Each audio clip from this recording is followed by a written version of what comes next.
So you went to college, yeah, you went to college day, so you're thinking all about your future, right?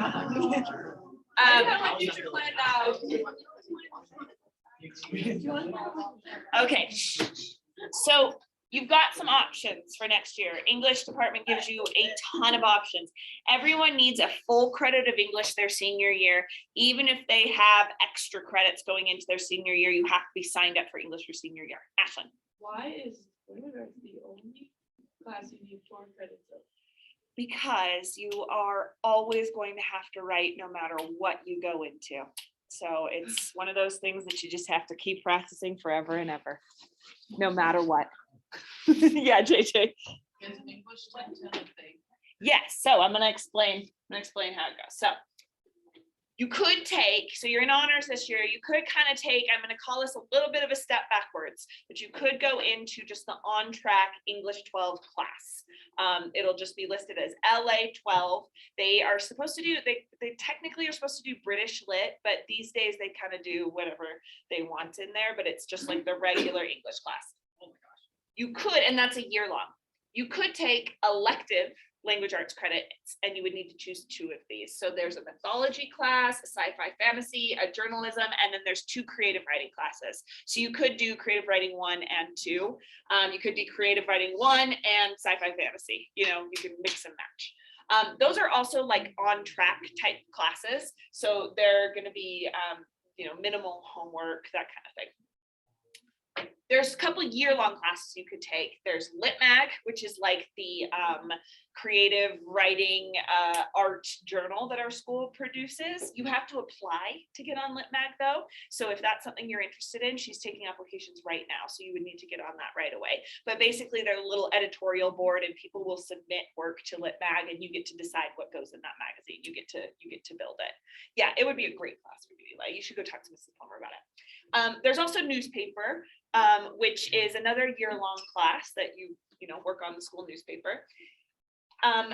Also, there are classes in other departments, and I don't have all of the details about these, but there are classes in other departments that if you take them your senior year count as your English credit. So I know there's like an advanced business class, and if you are in the 4th year of a language, I think your senior year, then that can count. So if you're in like Spanish, is there a Spanish 4? What about like your Or is it 12 Spanish 3? If you're in that like advanced language class your senior year. Yeah.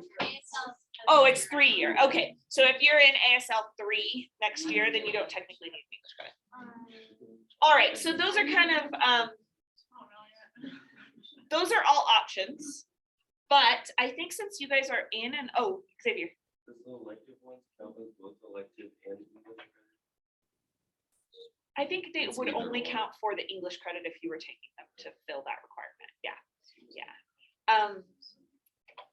So these are all great classes, and we can talk about like what scenarios you would really want to take these classes. But since you guys are in an honors class, I think the best choice for you is to move on and start to get some college credit for English. Yeah. The language bridge program, give you credit for that? What is it?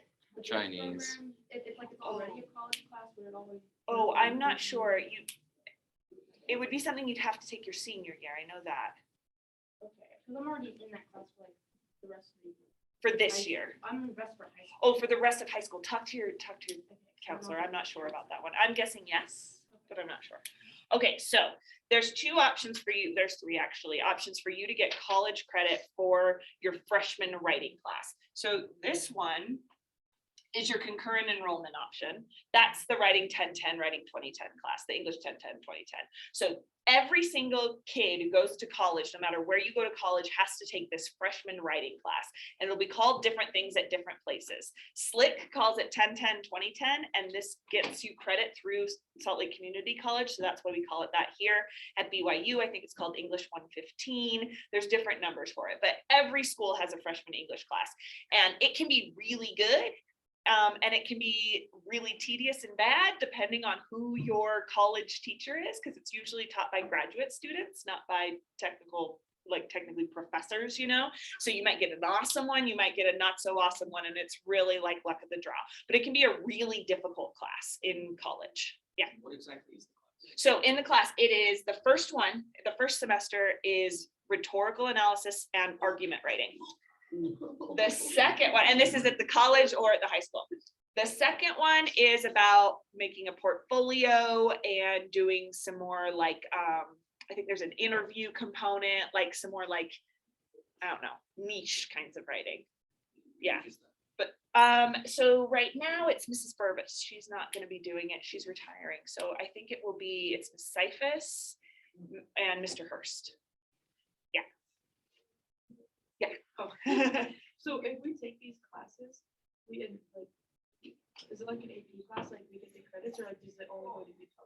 So writing 10-10, writing 20-10, you there is no like end of the year test for this one. It's just if you take these classes, you get this grade that you get in these classes follows you into college and stays on your college transcript, depending on if the school accepts it. For concurrent credit, only schools in Utah will accept it. So if you are planning on going out of Utah, there's other options for you.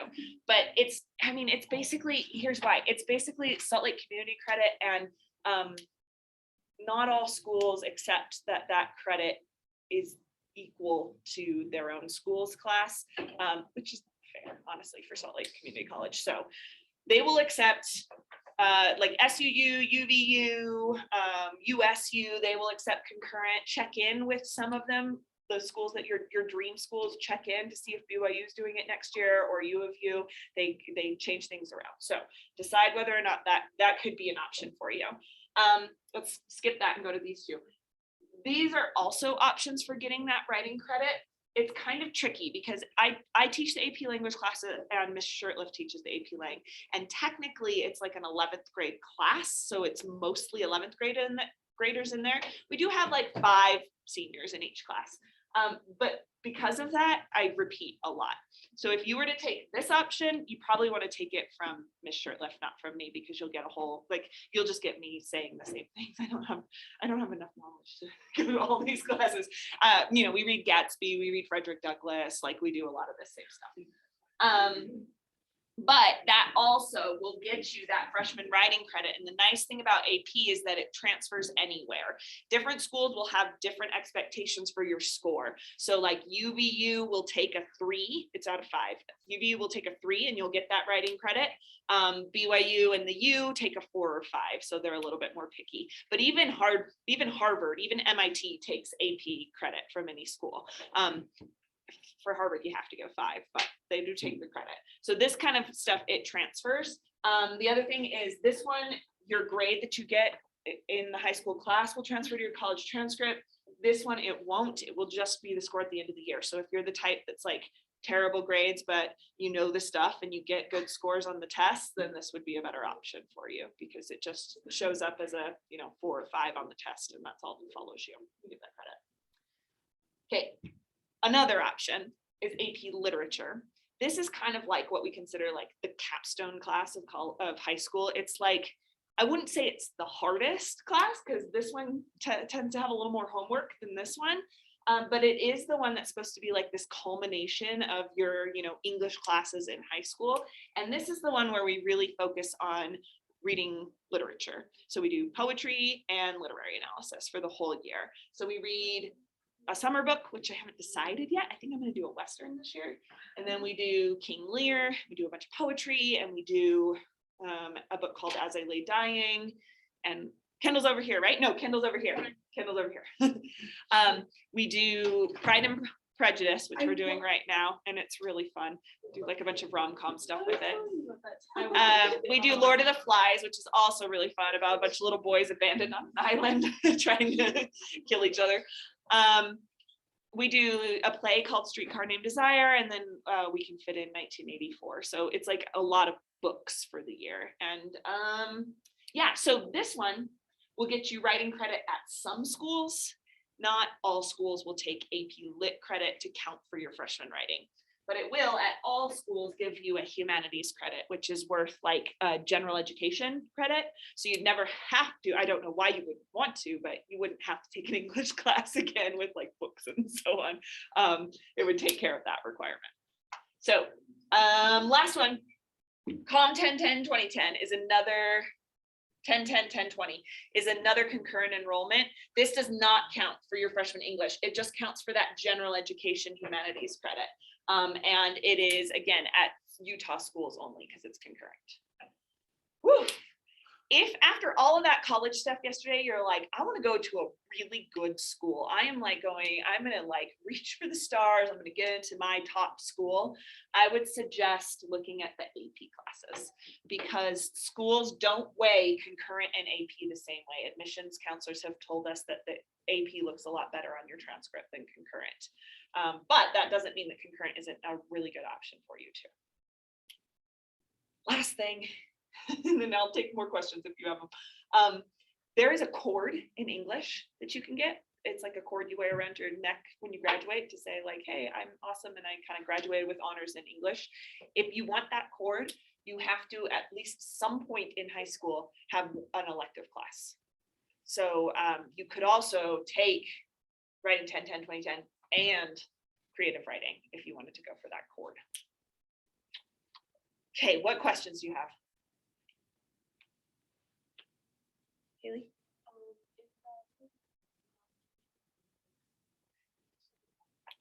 So yeah, it's like they do a lot of book groups in there. And so at least from what I know from the way they've taught it in the past, there will be like 6 kids reading the same sci-fi fantasy book, and you'll have little discussions and write papers about that book. And in a semester, you usually read like 3 books in that class. Yeah. Yes, yeah, sorry, it's AP Literature and Composition. That's the full name of it. Yeah, and AP Language is AP Language and Composition. So the reason I'm telling you all this now is because they're going to ask you in a couple weeks to like declare which one you want to take and sign up for so that the counselors populate your schedule. That doesn't mean you can't change later. You can change it, like your schedule how you want to. But it's something to keep in mind when you sign up because they determine how many of these are offered based on how many kids want to sign up into it. So we can kind of like, we make our schedules based on what you guys say you want to take. Yeah, Jackson. I don't think that the debate class counted as credit. It does. But I also heard it. Yeah, is anyone? They always are trying to hire a debate teacher, and it's kind of like, you know, in Harry Potter, there's that defense against the dark arts position. Every time we get a debate, Mr. Stone lasted through it. He's still here at least. But before Mr. Stone, every year we'd get a new debate teacher and they would always quit. So they're always trying to hire one, but it is like, it's a tough one. So it would, no way. It would count if we had it, but I don't know if they'll have it. They'll try, but I don't know. No, they don't pay any. So like they go to those weekend competitions, like, I don't know, they go to like 7 over the year and they give you for the whole year, they give you like a $1,200 stipend. So you're working like, I don't know, at least 100 hours. And they're like, here's $1,200. It's like not worth it. Sorry, not gonna do it. But some crazy person will, maybe. We'll see. I will be the debate teacher. You will? Oh, they would love to hire you. I love arguing. No, it's not vacation. You do it on Saturdays, Friday nights and Saturdays.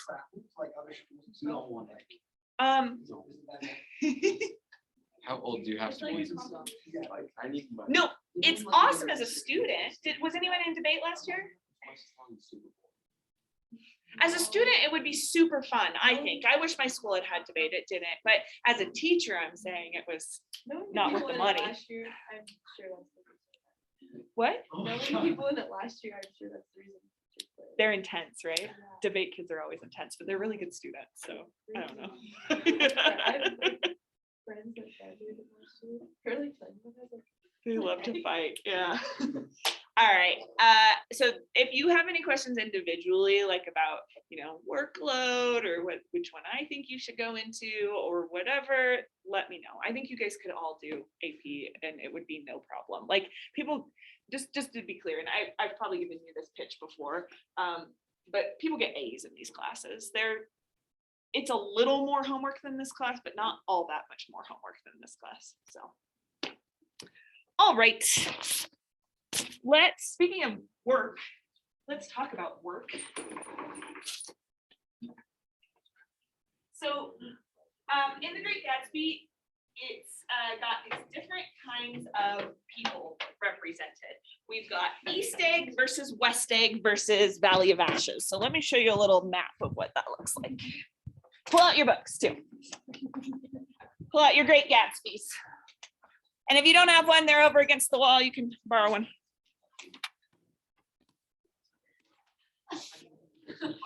Yeah, every week it switches depending on who's on Monday.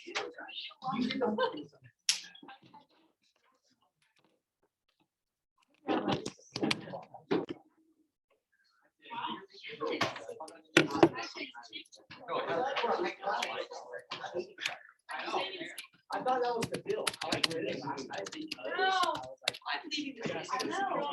So I wasn't here when we got our books since I got COVID. Oh, last week. yeah. How you feeling? I'm good. Okay, it's sorry, I'm just pulling up the map I need. Just grab one and use it for the class, and before you leave, I'll check it out to you.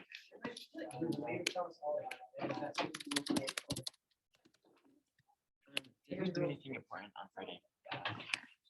We just finished watching the movie. Hey, look. What? Boom, boom. Thank you.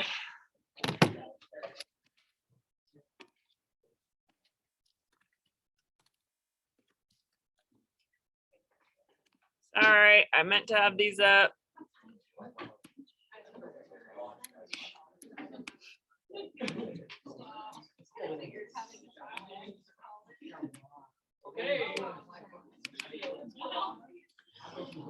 Okay. So I wanted you to be able to visualize where all these events are taking place. All right, so over here, like this long skinny thing, right?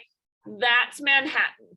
That's where like Empire State Building is, and Central Park and Harlem and all of that. All the New York stuff you're probably used to hearing about. Over here, you've got Queens. And down here you have Brooklyn. So these are all part of like New York City. They call them the boroughs. Long Island is an area that's like a suburb of New York, not technically a part of New York. And right up here is where these eggs are that they're talking about. So Gatsby and Nick live right on this one, and Daisy and Tom live on this one. I'll show you how that looks. Oh boy, there we go. All right, sorry, not the best quality, but yeah, Nick over here, Daisy and Tom over here. And in order to get to the city, they have to travel through this area of Queens, which Gatsby or Fitzgerald refers to as the Valley of Ashes. And it's actually a real place. It existed at one point. Basically, they didn't know what to do with their garbage, and so they just burned it all in this area. And so the whole area is just covered with the ashes of burned up garbage. It is literally a trash heap, this place. And people are living there, like doing labor, but always with like trash in the air. Actually, at the time, New York had a horrible pollution problem. There were days, I mean, inversion times 100. There were days that people like absolutely couldn't go outside because of all of this pollution. And a lot of it is coming from this area. So in order for these really rich people on both of these islands, they're very rich. In order for them to get to Manhattan to do all the fun stuff and go see the theater and see cultural life and so on, they've got to travel through that Valley of Ashes. So I want to look at how he talks about it. Go to the beginning of chapter 2.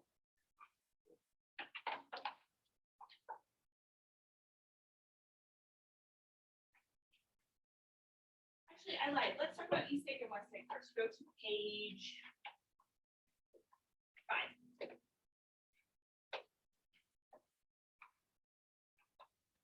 All right, he talks about West Egg, and he says in that paragraph on page 5, I lived at West Egg. The less fashionable of the two, though this is the most superficial tag to express the bizarre and not a little sinister contrast between them. My house was at the very tip of the egg, only 50 yards from the sound, and squeezed between two huge places that rented for 12 or 15,000 season. The one on my right was a colossal affair by any standard. It was a factual imitation of some Hotel de Ville in Normandy, with the tower on one side, spanking new under a thin beard of raw ivy, and a marble swimming pool, and more than 40 acres of lawn and garden. It was Gatsby's mansion, or rather, as I didn't know Mr. Gatsby, it was a mansion inhabited by a gentleman of that name. My own house was an eyesore, but it was a small eyesore and it had been overlooked. So I had a view of the water, a partial view of my neighbor's lawn, and the consoling proximity of millionaires, all for $80. So this is where he lives, and he says this is less fashionable. What words does he use in this paragraph that shows us that his attitude towards his like little neighborhood here?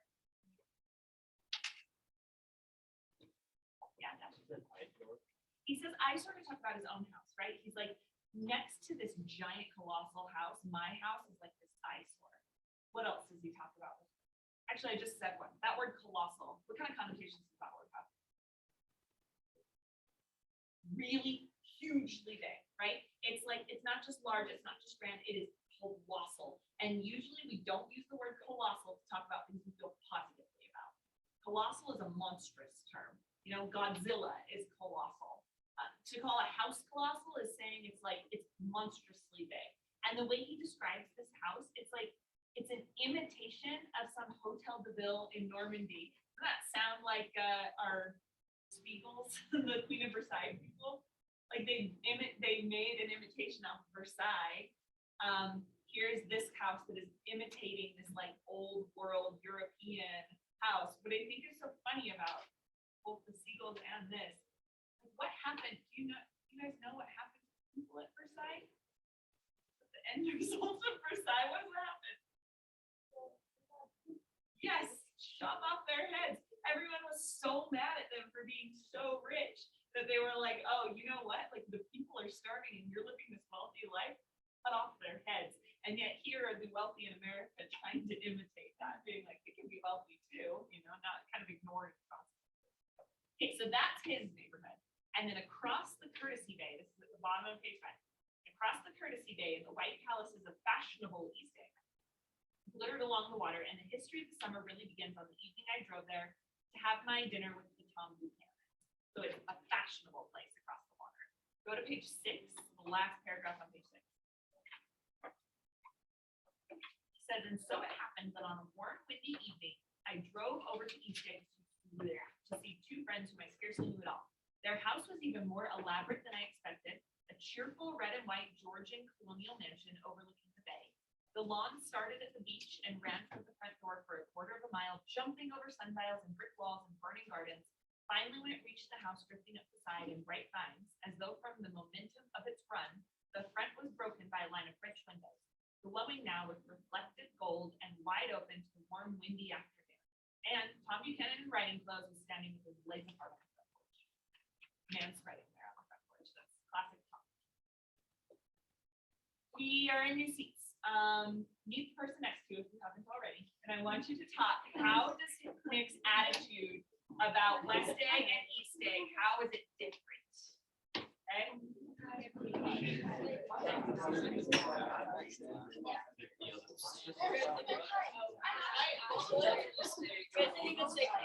Then you're in an odd spot. You're in an odd spot. You guys must stay.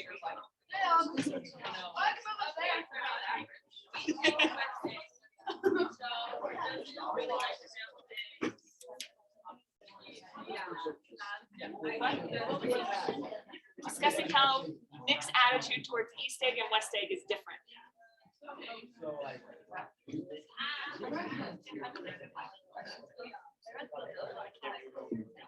So it's just page 5 and page 6.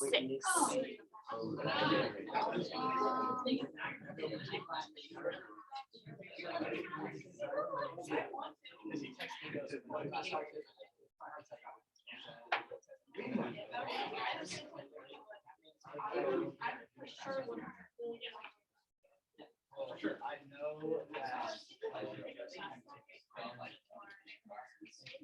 I'm literally a major communications. I was like, They have to, like,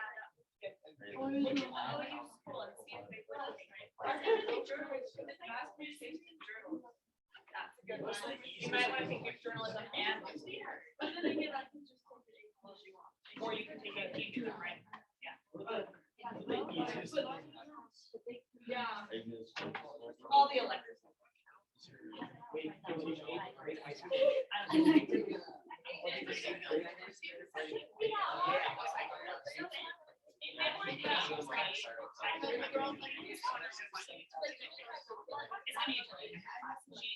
Like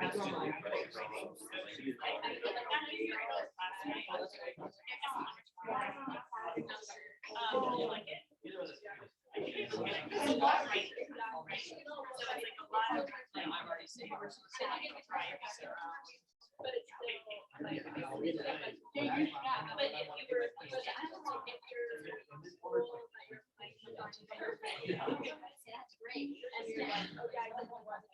okay, back here for a second. Thanks for letting me know. How does Nick's attitude towards East Day, this is where Daisy and Tom live. How does his attitude compare to how he feels about his own neighborhood? So in his own neighborhood, he's using words like colossal, he's saying he lives in an eyesore. JJ. I feel like it's just perspective. It doesn't really matter what's going on with each other. I want it like that, but they haven't lived there, so they think it's better than theirs, even though it might be worse. It's a grass is always greener Yes. type scenario. So Like you look at your neighbor's lawn, it's like, oh, their grass is green, but inside the house, it's horrible, messy crap that you don't actually really want the house to be. That's a great point because we're also going to see if Tom and Daisy ever feel that way about what goes on West Day too, or whether it only goes the other way. How else does Nick's attitude differ? Really?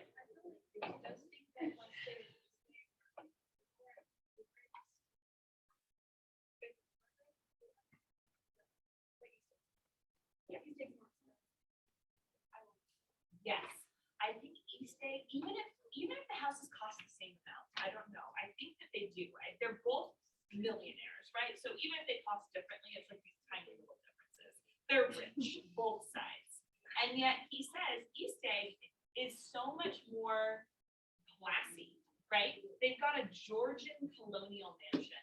Their architecture is like based on something, and it has this like pedigree to it. Like it's not just a bunch of things mushed together because we want to show that we're rich. It's an actual architectural type.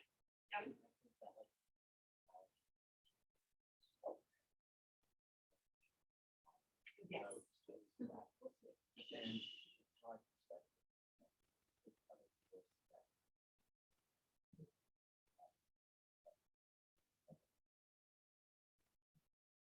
Yes, I love that. It's like it's red brick Georgian, I believe.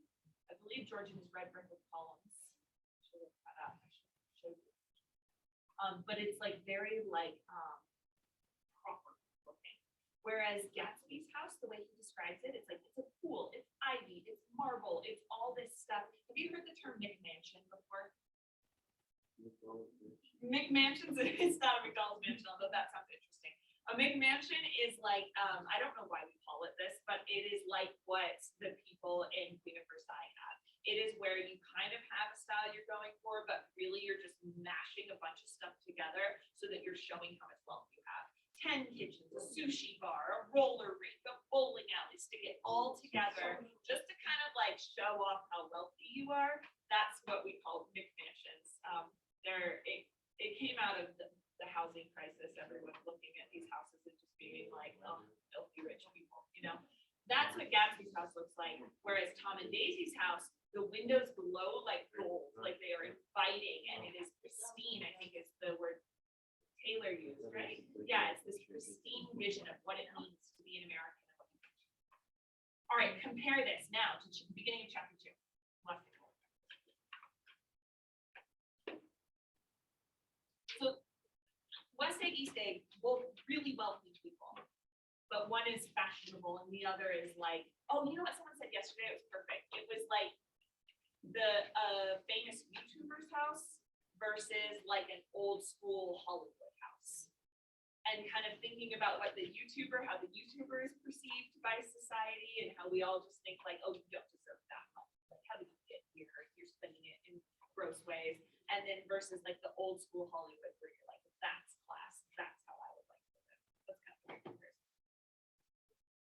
They have to drive through Valley of Ashes to get to New York. So here they are in the beginning of chapter 2. It says about halfway between West Egg and New York, the motor road hastily joins the railroad and runs beside it for a quarter of a mile so as to shrink away from a certain desolate area of land. This is a valley of ashes, a fantastic farm where ashes grow like wheat into ridges and hills and grotesque gardens, where ashes take the form of houses and chimneys of rising smoke, and finally, with the transcendent effort of men who move dimly and already crumbling through the powdery air.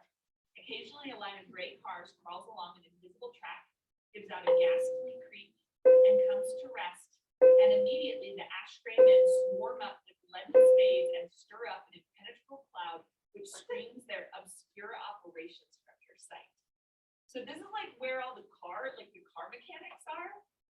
And it talks about these cars coming into the Valley of Ashes, and these are where like the working people live. It's not to say that Nick doesn't actually work, but he doesn't labor in the way that we think of labor. He is playing with money, and he's playing with stocks, so it even feels like imaginary money. But these guys, they're actually like literally dirty, like getting their hands dirty, fixing cars, and this is the way that Nick describes them in this setting. So again, with that partner that's sitting next to you, talk about what you think Nick thinks about these ash gray men in the Valley of Ashes. So what's his attitude towards these ash gray men? Okay.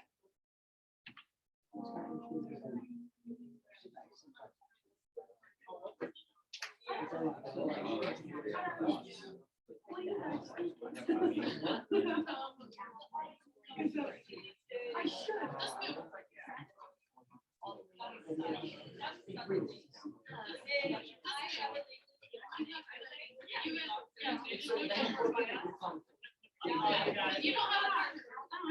Yes.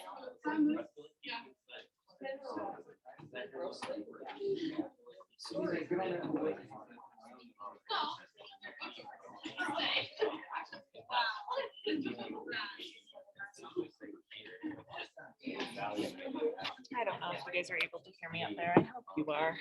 But we're just talking about the beginning of chapter 2 now. Oh my God.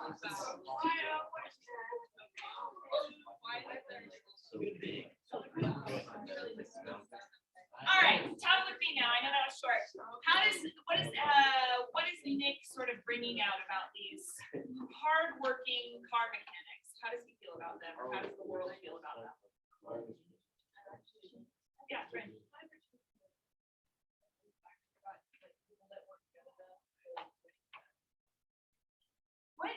Which words in this are giving you that idea, like that they're sort of like, Just like when they're like they scratch the car, like that's yeah, I really like that. They swarm, right? That is a word that we describe vermin doing. Rats swarm, bees swarm, like gnats swarm. None of those things are pleasant. So I feel like he's like barely actually. yes. Like he sees what's going on. It doesn't register that he has those like people's worth and like lives of their own. He just like sees them. Like he doesn't necessarily like understand that they're there. I don't know how to like. Yes, he's such an interesting character because Nick is always really aware of the kind of stereotypes that or his biases, and yet he still has them. So here he goes through this and he sees like these clouds being kicked up, and you're right, it says that it obscures their operations. It obscures their operations so that he doesn't even have to think about the labor that they are performing. This feels so real to me about, who we're calling these days essential workers. It's like, isn't that true that like we go into these places with essential workers and we do our own thing, and maybe there's people there that are working to provide those services, but do we really notice them? It's that kind of an idea. They're gray, they're kind of obscured, we're not really thinking about them so much. And yet your car gets fixed. Amazing, it's magic. So with that in mind, I want you guys to have a discussion. And we're going to do something with these questions. So make sure you talk about each of these questions. I'm going to put it up here on the PowerPoint. Oh, it's going to take a second. So when we watched Queen of Versailles the first time, you guys were talking a lot about how he seemed to be living the American dream because he worked his way up. And you guys kept using this term, working hard. You sit right behind Kaylee up there. And a lot of you are insisting that this idea of hard work is part of the American dream. So I want you to talk about these 5 questions. You're gonna talk for 5 minutes, be thorough in how you're talking about these. So I want you to think of examples for each to back up your point of view. All right, go ahead.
Can I go get started?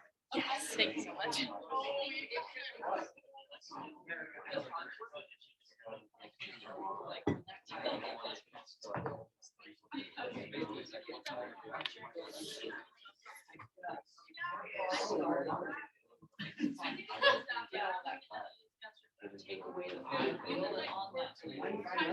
Try to think of examples to back up while you're thinking on these questions.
That was a lot of words, and I don't get that.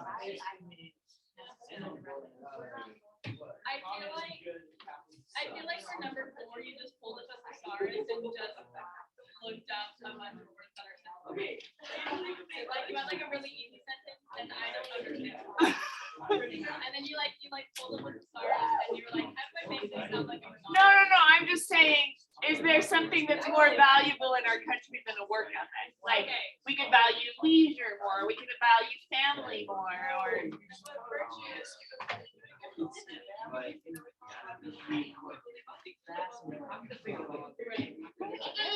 All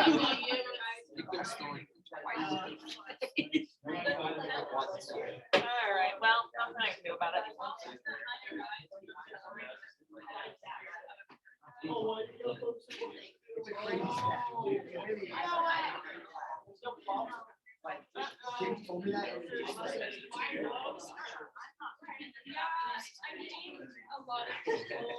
All right, as you're wrapping up this discussion, pull out your Chromebooks.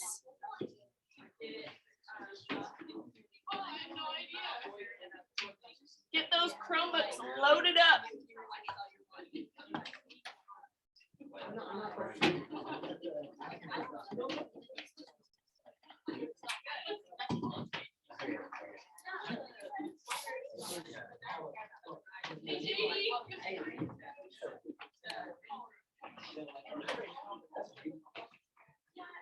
Oh my gosh, I've been sharing that whole time. It's gonna be a terrible video. I'm sorry. Let me know if you have any questions.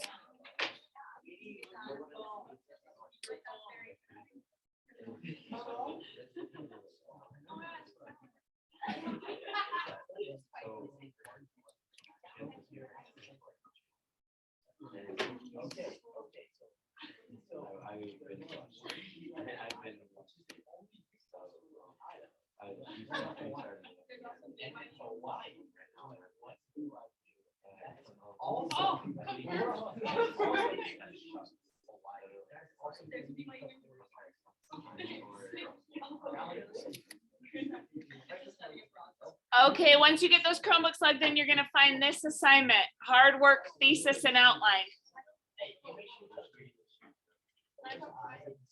Fallon. No, Fallon, you're supposed to say something bad. You're supposed to say something bad. Something like Jamie said, if you're ugly.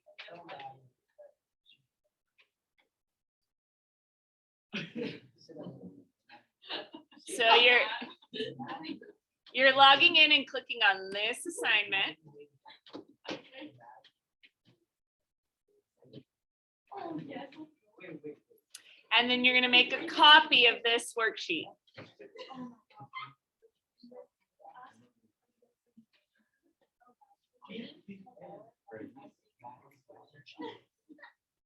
Oh, I knew that. I was asking if they did.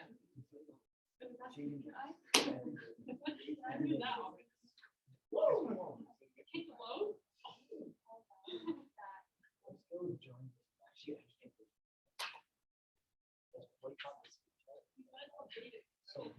So you're going to Canvas under today's module, pulling up this thesis and outline assignment. You guys are talking to each other across the room.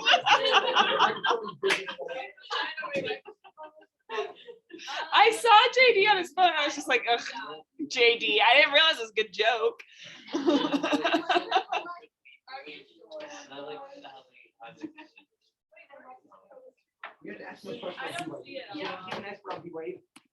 It's there. It's under today's module.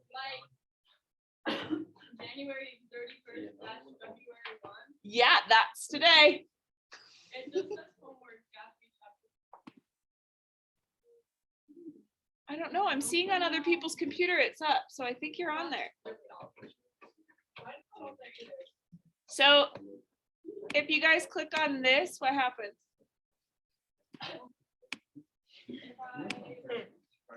Oh my gosh, I found it. Oh, good. Okay.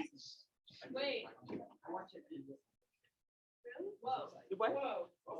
That was weird. What? No one else got that. Okay, I'm gonna move on here. If you're not here with me, catch up. So we're gonna practice what we talked about last time in class with argument writing, which was about this enthymeme structure. So let me pull that up really quick to remind you of what an enthymeme is.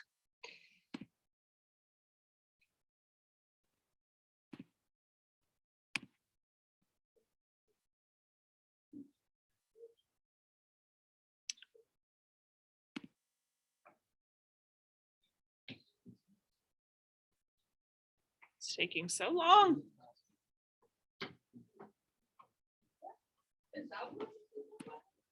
No, you're supposed to be pulling up the Google Doc. Yeah, that's the right one. All right, so last time we looked at this slideshow, we talked about an enthymeme, which is a claim plus a reason. So your claim is what you believe is the truth. You know, it's some sort of argumentative assertion. So I think that, you know, Jurassic Park is the best movie ever made. That's my claim. And then my reason is one specific reason why I think that's the case. Oh, I think it's the best movie ever made because Ellie Sadler is a great example of like an early feminist character, whatever. There's a lot of reasons Jurassic Park is the best movie ever made, but that's the one I'm going to focus on. So that's an enthymeme. And then there's another thesis example, which is the counter argument. A counter argument still includes an enthymeme, but at the beginning you mention something. It doesn't have to be at the beginning, actually. Somewhere in the thesis, you mention what the counter argument is, like what you're responding to. Some people think that Jaws is Spielberg's best movie, but it is actually Jurassic Park for this reason. So you are going to write about one of the questions about hard work that I had up there, and I'm going to put it up there again in a second. You're going to write which one are you most interested in, and then you're going to brainstorm some possible answers. So just kind of, actually, you know what? Let's do this together. I'm going to put this up. Choose which question you are most interested in writing a little thesis and outline about. You're not going to actually have to write this full paper. It's just for practice. So we don't have to. Are we just gonna turn in what we do? Yeah. We're not doing the whole. We are going to get to the outline part next time.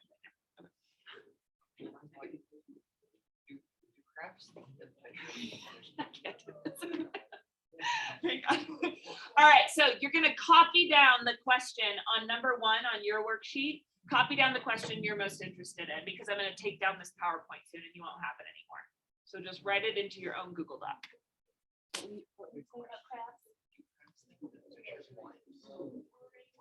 Oh, because they're down at the bottom of the picture. No, because crabs kind of can drift too, so they must think that they're doing whatever the fish are doing. They also see birds. Oh, good point. Maybe they do. Maybe they think it's the same thing. I don't think they Fish are think. birds. Maybe they think birds are fish. Draw the line there. Okay. Is this for your story? Are you doing research for your story? They like 60. How long is it now? It's 60 days. Is that how many pages? A lot, right?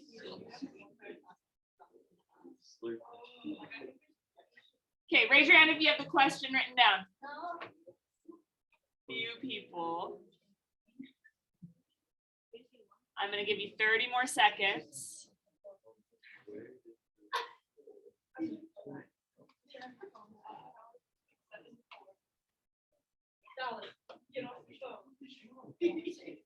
All right, we're going to do the brainstorming part.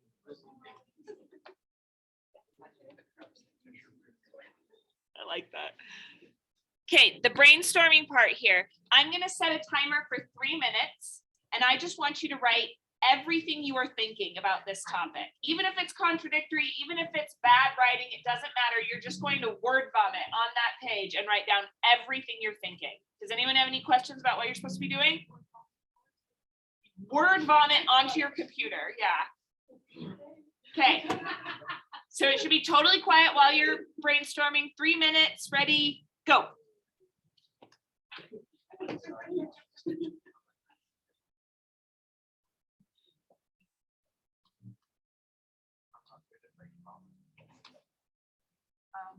Yeah, you can do it on your schedule, right? So, like when you're that kind of concentration.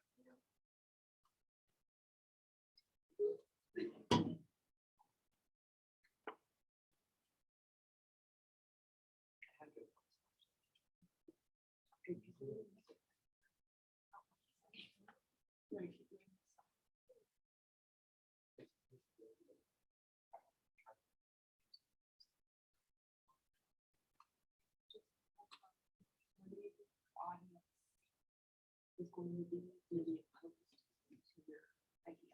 They are, well, it could be good to try to do that, you know, but if they are really opposed, then it's probably good to give you a counter.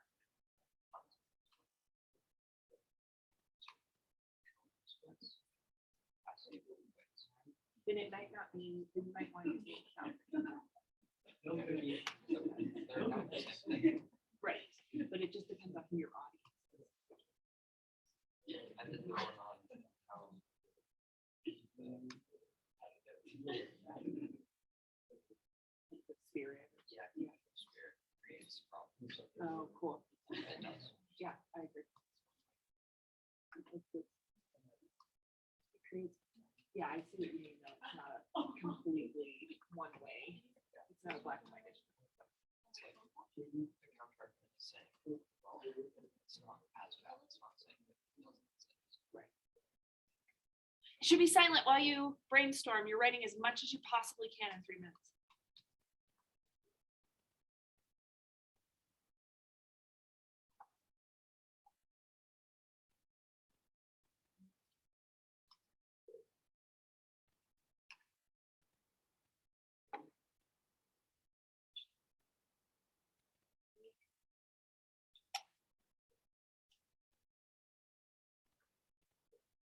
If you run out of things to say, you can start adding some examples that make you think that you're in the right.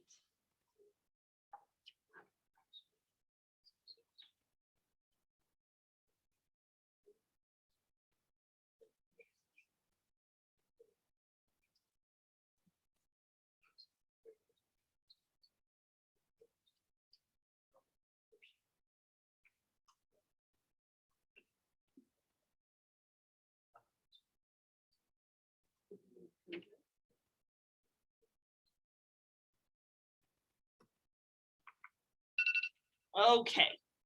You've brainstormed. You have a ton of ideas. It is now time to write your thesis statement. So you are now going to complete questions 3, 4, and 5 on this sheet. But then once you get down into question 6, you can stop. So you're writing a thesis as an enthymeme. You're writing that same thesis as with a counter argument. And then you're deciding which one you think would be better if you were to write an actual paper about this. Again, you're not going to have to write an actual paper, but if you were, which one do you think would be better and why? So I'll give you a few minutes to write your thesis and the both thesis statements 3 through 5, and call me over if you need some help.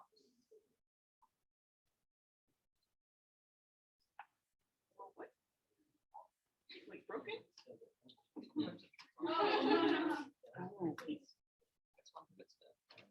So it doesn't have anything to do with the power. Well, when you have public trouble, the library will work with you. There might be another one they can't. Or they get a repairman or woman, I don't know, repair person.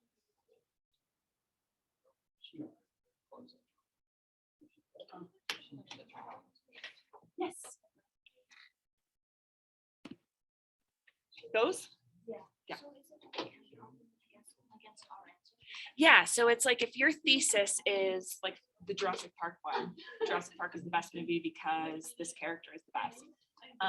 The counter argument thesis would still include that same argument, but it would have a little part to it that said, you know, these certain groups of people disagree with me for this reason, but this, and so it's like it kind of has the counter argument and the rebuttal right in the thesis. Yeah, you're kind of explaining the situation about why you would ever have the argument in the first place. Yeah. So I know the stupid joke. I don't want to say some, they say. Yeah. I say it's Terry. Who says it?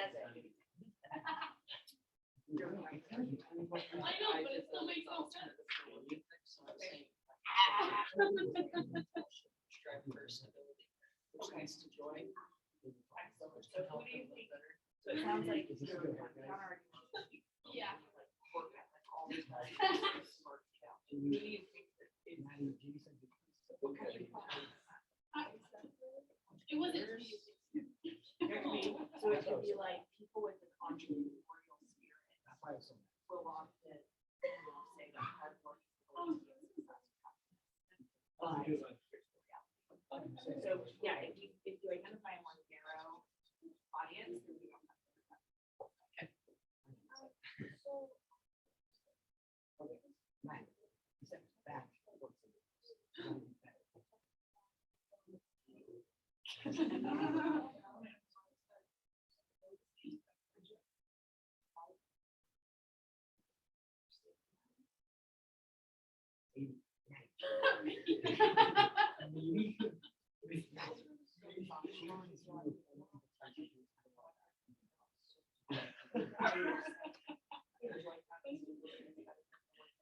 She accepts.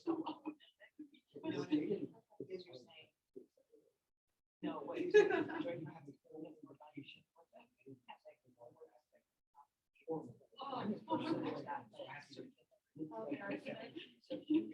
Sure, yeah. Sure is. No, yes, yes, I would love to. Okay, wait.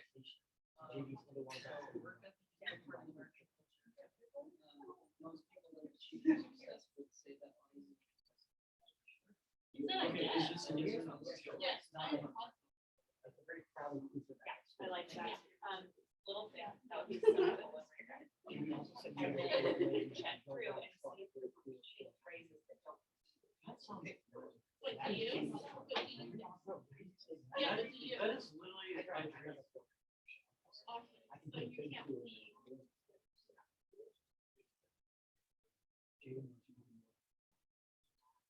Yeah, so I would.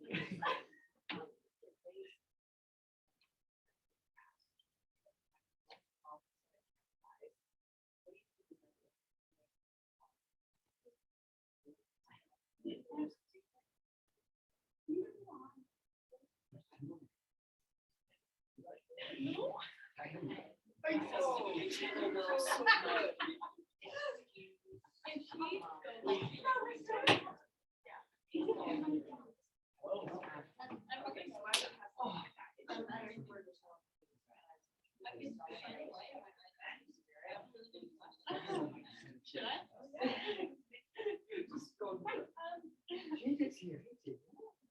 Okay. I do have to admit,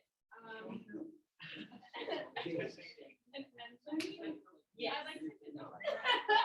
So plain plus a reason. So your plain is how you feel about the spirit. You look like a. You have a lot. Shoot, no, you look like a yellow angry bird. And it sounds like you're like a.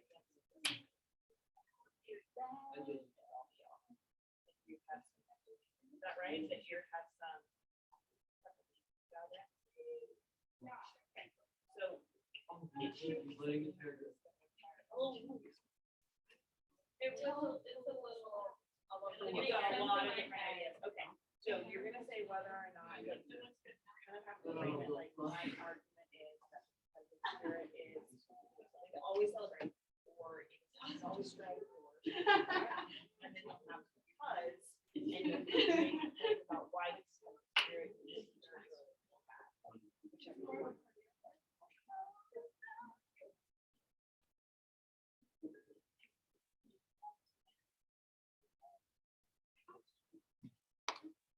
Yes.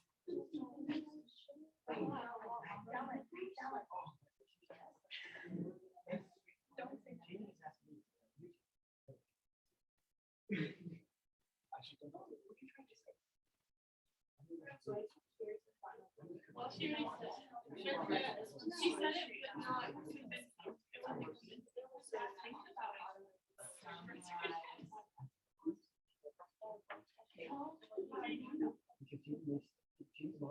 Okay, so you could say something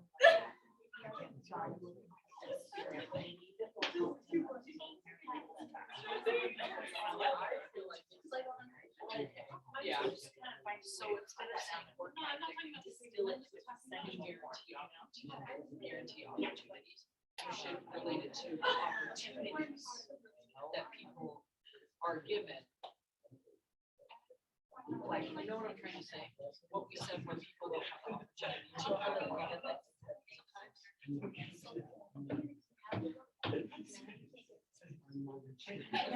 That's what I mean. The people, so say someone is poor, they can't get a job because there's no job they can get. Right? Because they live in this rural, nowhere. Right? Because of those opportunities, they can't have work. You know how to do it though.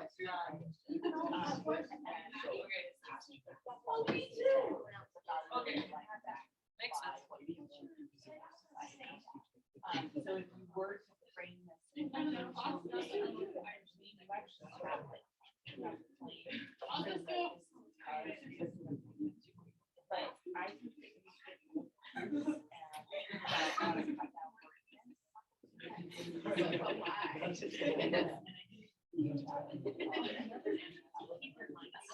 how you do it. Like, for example, I think you can cut out all of that. And just. You know what I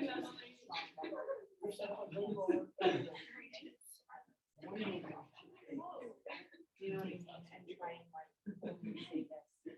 Oh, Jesus.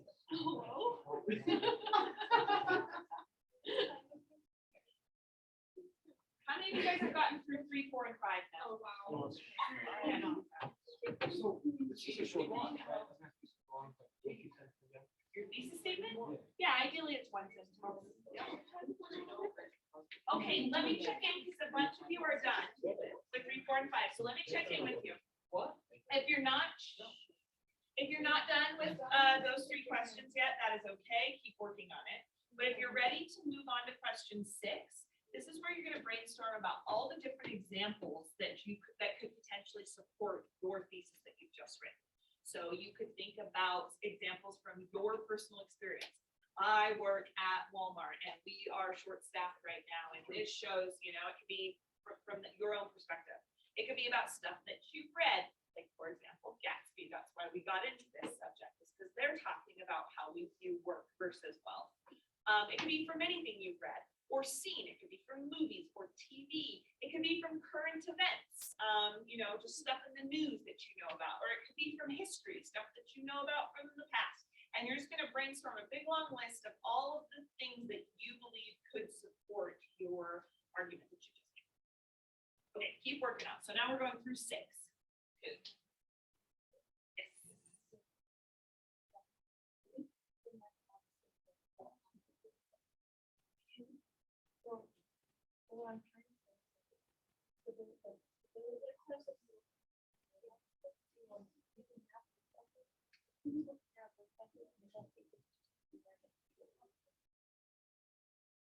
So it kind of seems like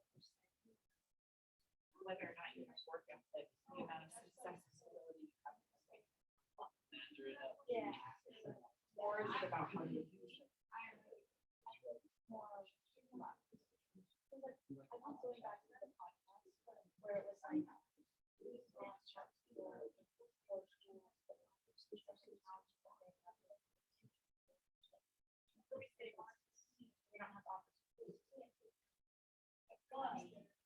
so it kind of sounded about whether or not we should value hard work in our society. You're making an argument about where hard work is in our society. So that you're saying, like, even if you work hard, right? So I think then, what's your question?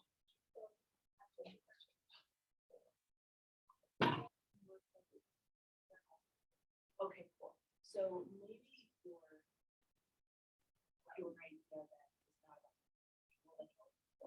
is not about maybe your idea is more about how society because you're saying like you're not just saying that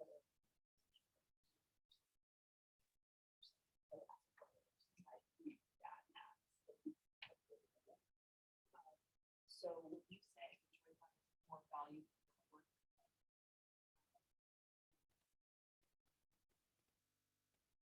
you're saying that we should all work towards making sure that it's stable.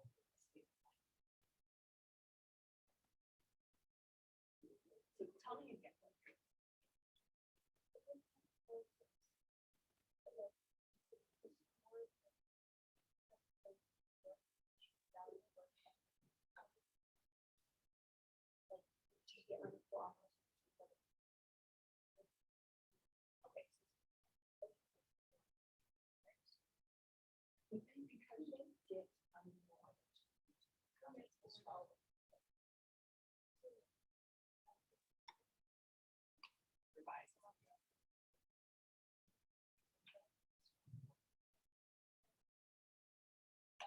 Our society should value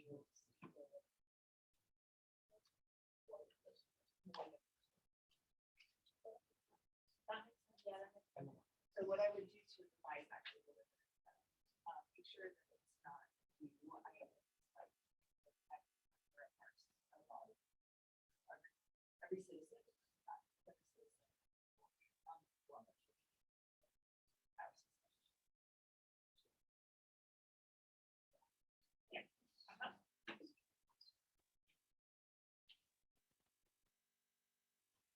Okay, now how many people are up to, not finished with 6, but you've gotten all the way up to 6, and now you're working on 6?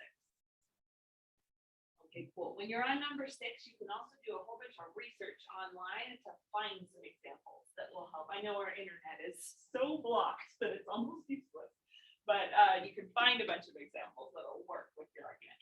For example, I bet a whole bunch of your essays will think that the anti-work movement that's going on right now could be something to talk about in these essays. So if you don't know what that is, you can look up what is the anti-work movement.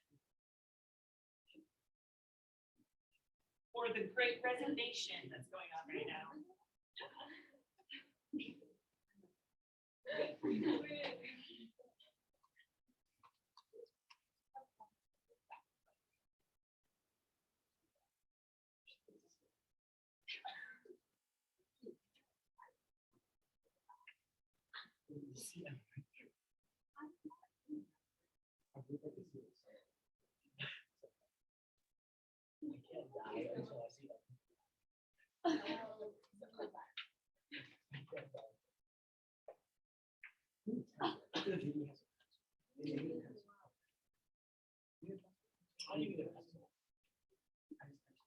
What do you need a pencil for?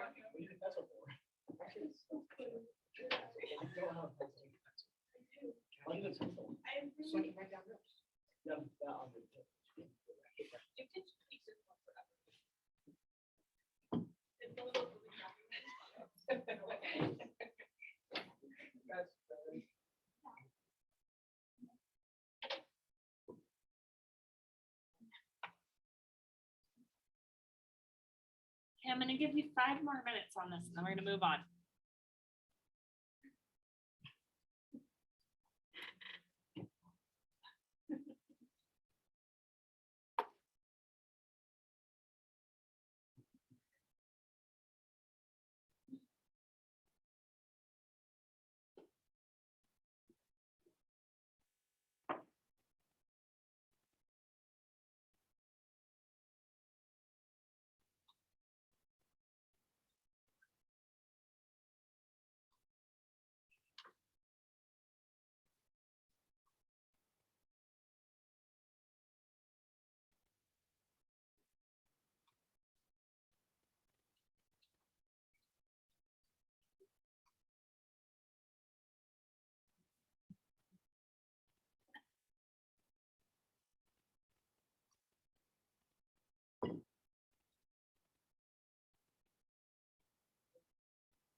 And once you get to the part where it's asking you to outline stuff, that's what we're doing next time, so you can stop there.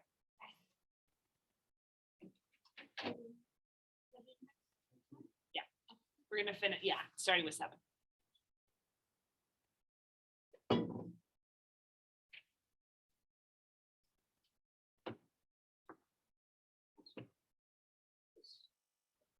Okay.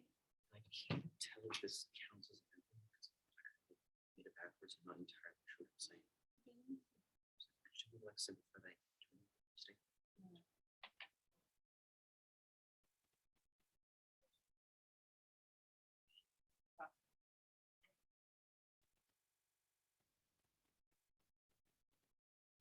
Okay, I don't quite get the last, so I understand what you mean by the first part. It sounds like what you're saying is that like we need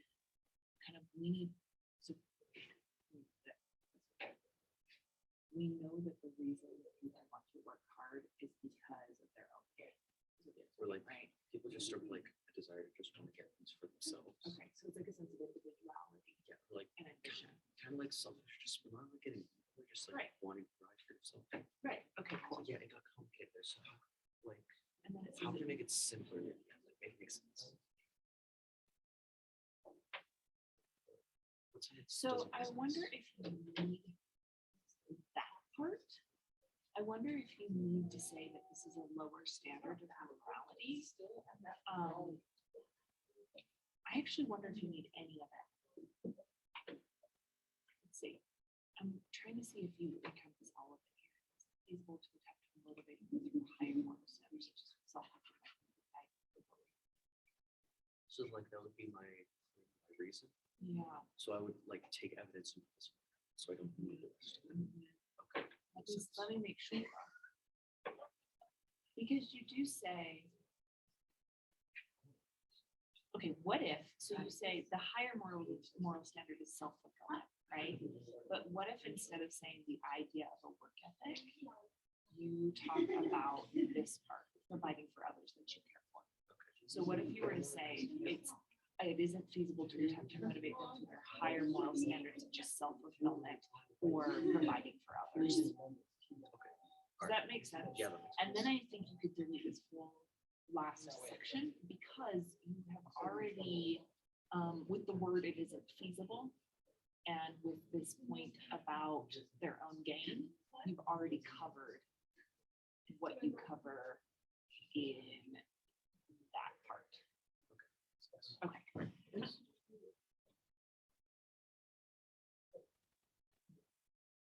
Okay, one more minute and then I'm gonna be done with this.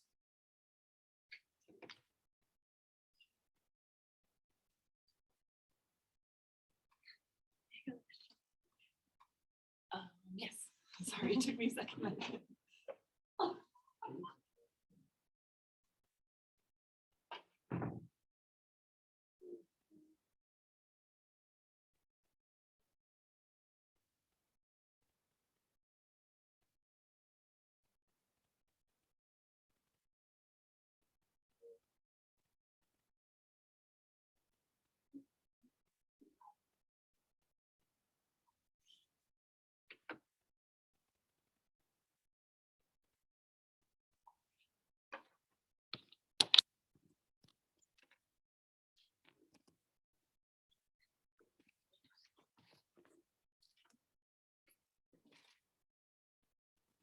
Okay, how many of you were able to finish through number 6? Raise your hand if you were able to finish.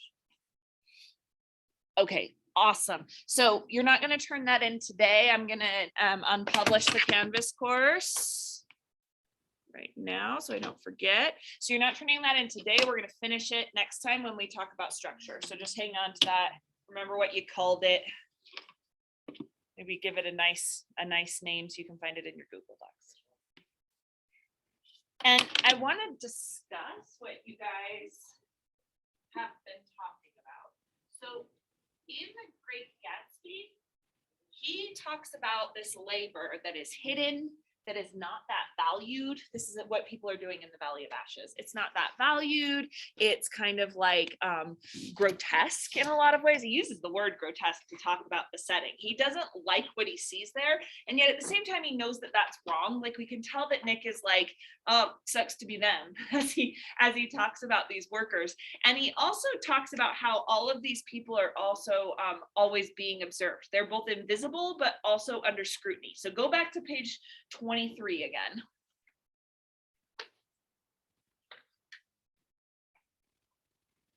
Gatsby's open to page 23. And this is like a very important symbol in this book. This is the symbol that all the English teachers talk about all the time. So we got to do it too. It says, but above the gray land, this is the second paragraph.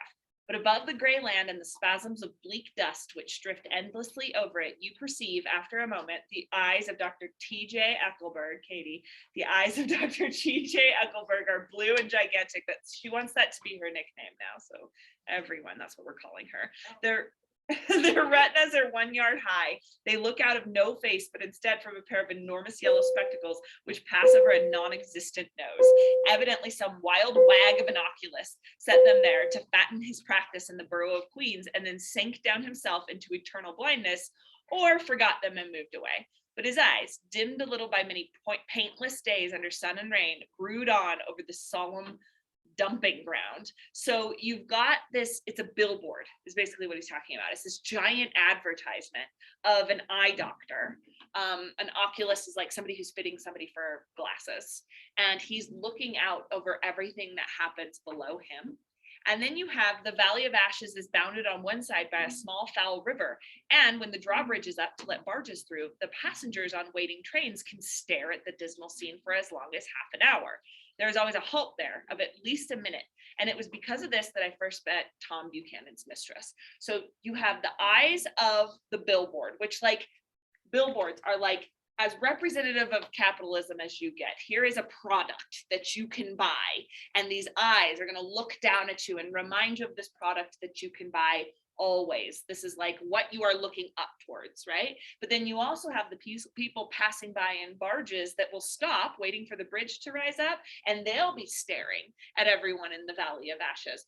And Nick is staring at everyone in the Valley of Ashes. Why, if these guys are so unsightly, they're so gray and boring and dismal and even a little dangerous when they swarm, why is everybody so interested in looking at them all the time? Yeah, Jack. It's kind of like they're just different than everyone else. So it's kind of like it doesn't, like they're scared, but like they're different. So everyone's like, let's.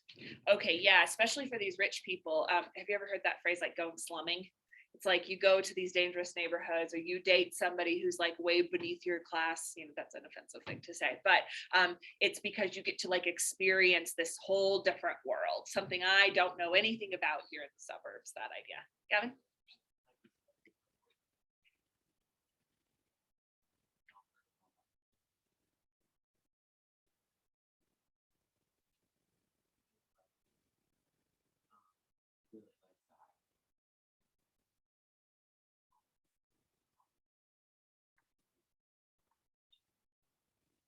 Yeah.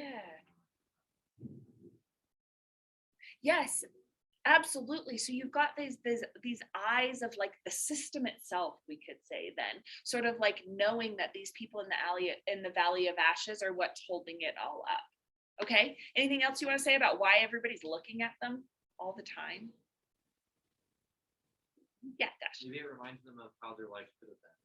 Yeah, I think there's a part there too. I think it's like people in the Valley of Ashes are looking at everyone else coming through and saying, oh, I could be them. You see Wilson doing this. Let me buy that car from you. Let me sort of be involved in your life in some way. Myrtle saying like, ooh, this is my rich boyfriend, you know, and now I have this status.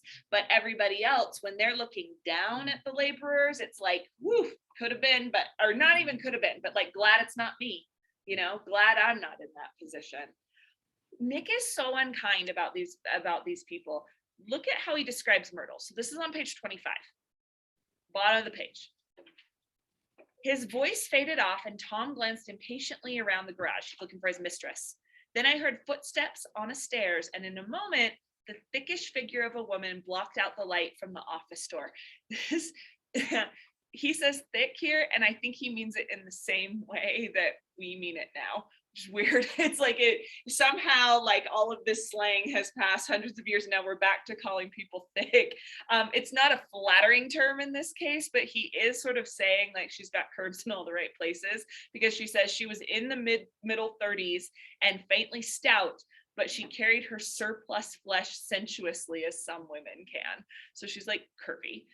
Her face, above a spotted dress of dark blue crepe de chine, contained no facet or gleam of beauty. She's ugly, she's a dog, but there was an immediately perceptible vitality about her, as if the nerves of her body were continually smoldering. She smiled slowly and, walking through her husband as if he were a ghost, shook hands with Tom, looking him flush in the eye. Then she wet her lips and, without turning around, spoke to her husband in a soft, hoarse voice. She's going to tell her husband to go get chairs so that she gets a second alone with Tom to like plan their secret meeting in the city. So what does that tell us about the way that Nick is sort of like seeing the people who are in this lower class? How does he see Myrtle?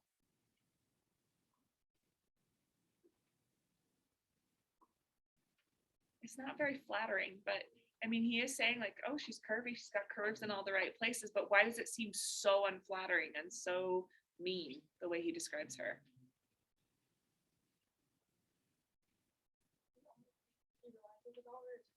Yes, exactly. It's like, that's what she's good for. You know, to Tom, it's true. Is Tom dating Myrtle for her personality? I don't think so. Right? Tom sees like somebody in a lower class who is not going to be like a threat to his marriage. And he's just like, great, I can get what I want from this lady. So it's really, she's all body. Wilson is all labor and just like kind of sad. It's just, it's a really mean depiction, a really sad depiction of this like lower working class. And yet Nick is supposed to be the one who's kind of enlightened. So tell me this, based on this, I think Nick is telling us, we might say we value a work ethic, but we do not all labor is made the same. What do you guys think about America? Do you think America values a work ethic? Or maybe if they do, should they? Yeah, Sophie. I think they do, but in a way they shouldn't. I think they see people, and if they're poor, they think they aren't working hard enough. But like, because people unequal opportunities as like poor people and rich people, like they can have the same skill set, but the rich people will get further, and then the poor people they don't have the same opportunity. Okay, and I think that reminds you were talking about the podcast, right? That like Carlos might work just as hard as a equally smart kid at a, you know, suburban or middle class school, and that suburban kid is going to get way more opportunities than Carlos does. If Carlos fails that one opportunity, then he's done, whether or not they work hard. Okay, what do you guys, rebuttals or more thoughts about this idea? Do you think America values a work ethic? Yeah, Eli. Used to, but like we sort of moved away from it. It's less like have a work ethic, working really hard, be super successful, and like provide for yourself. It's more like sort of that consumerism argument about like more capitalists just trying to make money because you can, is sort of like it's kind of mean, but sort of a hedonistic way. Like we don't have like a moral reason to make money, more just to provide for like our own desires instead of like some higher purpose, I guess. Yeah, so like if the American dream was that white picket fence dream, part of what was included in that was providing for your family and making sure your family was like safe and included, and it's this environment where you can connect. But if you're saying that that has changed, our work ethic now is more about like how much we can buy and how much we can display and how much we can grow rather than provide safety. Okay, Kaylee? I would think that people would say, well, oh, you value hard work? Of course I do. Yeah. And I think in a sense, America still says and thinks they value hard work, but the meaning of what they think hard work is has changed so much, or what they think represents hard work. Yeah. Yeah. Yeah. Well, what's really interesting is, isn't part of our goal at getting older, I mean, part of it is to have a rewarding career, especially at your age, part is having a rewarding career. Like, what am I going to be when I grow up? How am I going to contribute to society? But isn't part of the goal too, like, how am I going to retire? How am I going to get to the point where I don't have to work this hard? How am I going to get sort of up in the ranks so that like other people will work hard and I can enjoy what they're doing? I think that's a part of what we value. At least when we look at Gatsby here, we're like, man, he lives the life, throwing parties all the time and not having to work so much. Or maybe not Gatsby, Tom though. Is that true of us anymore? Yeah. It's more like when it was more like the American dream, like what it seems like motivated by kind of ambition, like moving up, progressing, and now it's sort of like fear, like you're afraid what will happen if you don't succeed. That's a great point. That's a great point. Is it feels like things are maybe a little less stable, especially right at this moment. Like, what is going to happen in 10 years, and how can I secure my future then? Yeah.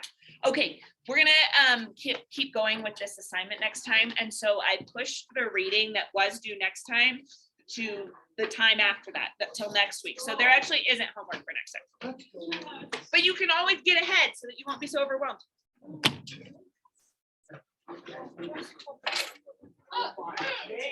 So let's get that checked out too.